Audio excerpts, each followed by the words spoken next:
stay on the affordable housing issue. I'm a landlord, and I haven't raised my rent on one lady in Santa Rosa. I don't know, it's 11, 12 years. She's $25 because I believe in affordable housing, but I can't afford to keep living. So there's this issue where lots of people came in and bought when people lost their homes to just do nothing but make money off of, to make them into rentals instead of homes. So the question I have is, how do you balance out with like rent control, which has become a real issue in Santa Rosa? Out in the county, mostly it's small families that own the property, and it's something on the property. There's not a lot of apartment buildings, out in the county. How do you balance that for the rental owner and the need for affordable housing and rent control? So that's actually a really good question, because Santa Rosa's rent control, or rent stabilization actually, technically, ordinance has just been passed.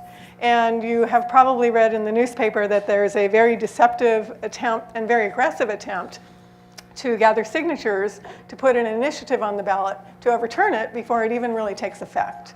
I worked with Councilmember Julie Coombs and a number of residents in the 5th District part of Santa Rosa to get that rent stabilization ordinance passed. I supported it from the beginning, I still support it, and I'm working with the same group to work against this effort to repeal it. Now, Santa Rosa's rent stabilization ordinance may not actually fit for Sonoma County, because there aren't a whole lot of multi-unit dwellings out in the unincorporated part of Sonoma County. But I supported it for Santa Rosa because the 5th District, as you know, includes Roseland and Moreland, and parts of those communities are incorporated and parts are not. But the studies that the city relied upon show that rent stabilization, even though it doesn't apply to all of the units, and it doesn't apply to everything before 1996, for example, or after 1996. It really has only a limited impact, but it does have an impact on stabilizing the rents in a general area. So because of that, I support that for that general area. So even though somebody on one block may live in the unincorporated area where the ordinance doesn't apply, somebody on the next block lives in the incorporated city where it does apply, rents throughout the entire region in that geographical area should be stabilized.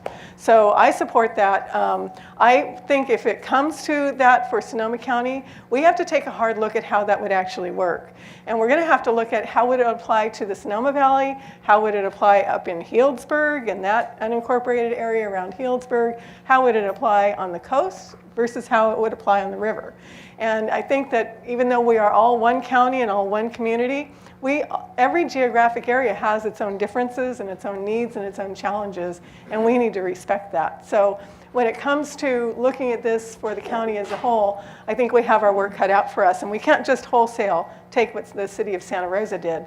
But I support that effort because, to me, when we're looking at a humanitarian crisis in terms of housing here, first do no harm. First save the affordable housing that we have in our communities. And that's what I believe this ordinance does.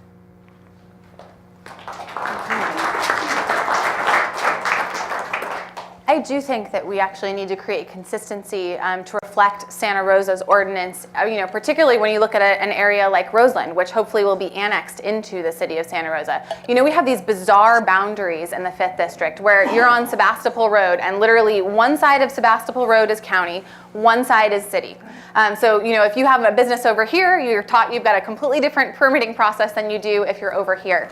And I see that exact same thing playing out when it comes to rent stabilization, where you would have a tremendous amount of confusion among the populace if you didn't create consistency of ordinance, in the unincorporated areas of Santa Rosa, surrounding Santa Rosa, to match Santa Rosa's policy. I've had a lot of really interesting conversations on this topic, and what I hear time and time again is that there are a lot of good landlords out there who actually really care about their tenants and who, like you, have kept prices fixed in order to, in many cases, they're friends, they're almost like extended family, and also they're good tenants, and you want to take care of good tenants.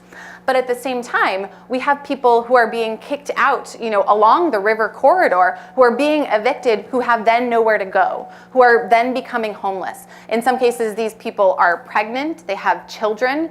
These are the people who are working in our restaurants, who are, in some cases even working in the healthcare system or at our local nonprofits.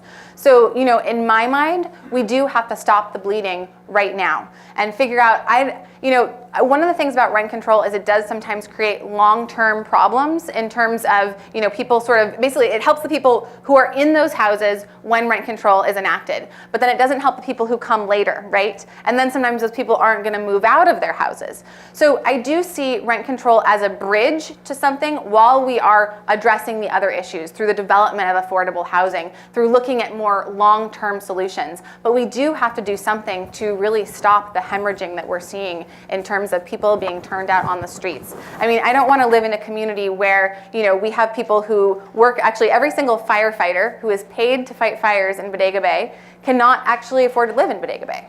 There are people commuting from Southwest Santa Rosa to the Sea Ranch, from Lake County to Bodega Bay. This affordable housing situation is absolutely a crisis. So I think it's really important that we do take some kind of, urgent action. Again, put the Band-Aid on, stop the bleeding, and then let's look at sort of a systems-wide shock so that we can then, address some of those long-term concerns that rent control sometimes brings up in terms of mobility and things like that. So.